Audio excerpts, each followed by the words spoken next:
Hello and welcome to the newsroom. I'm Mary Kanu. A no fewer than 3 persons have been confirmed killed in a gas tank explosion in the Ikeja area of Lagos State. The incident occurred on Thursday night after a liquefied petroleum gas tanker exploded at Mobolaji Bank, Antoniwe, affecting a plaza housing dozens of organizations. While giving an update on the incident, a spokesperson for the National Emergency Management Agency, Ibrahim Farinloye, said 3 bodies were recovered from the site while 13 people sustained injuries and 25 vehicles were destroyed.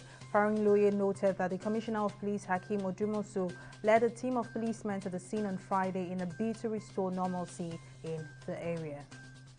And President Muhammadu Buhari has urged the military and other security agents not to give breathing space to terrorists and criminals in the country. The president gave the charge on Thursday while addressing personnel of the armed forces and security agencies in Operation Hadin-Kai at the Mai Malari cantonment during a visit to Borno State.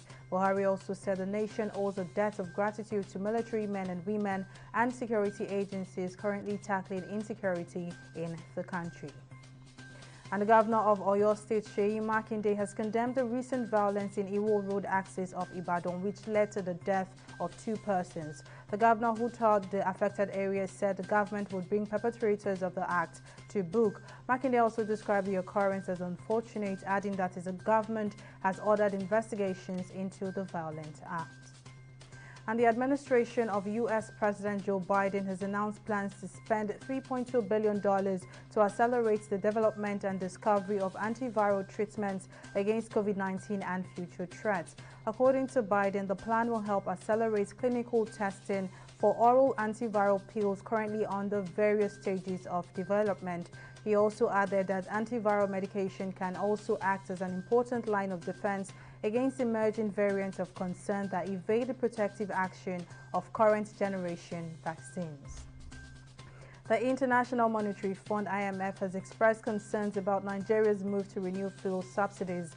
In a statement following virtual meetings with the federal government, the IMF stressed the importance of introducing market-based fuel pricing mechanisms and the need to deploy well-targeted social support to cushion any impact on the poor. The IMF equally charged the government to strengthen budget planning and public finance management practices to allow for flexible financing from domestic markets for better integration of cash and debt management.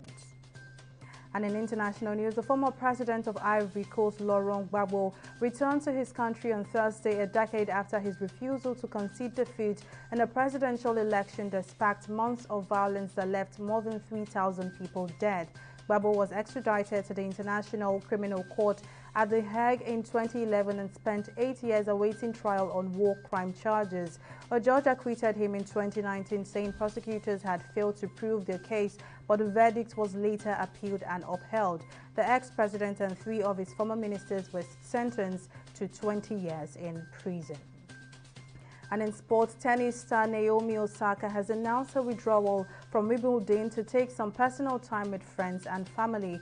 Osaka's decision comes shortly after her late May announcement that she will not be participating in the French Open due to mental health issues. The world's number 2 withdrew from the French Open after boycotting some media interviews and being fined $15,000. She becomes the second big name after Rafael Nadal to announce withdrawal from the tournament, which begins on June 28th. And that's all on the newsroom. Do join us at the top of the hour for more updates. Many thanks for watching.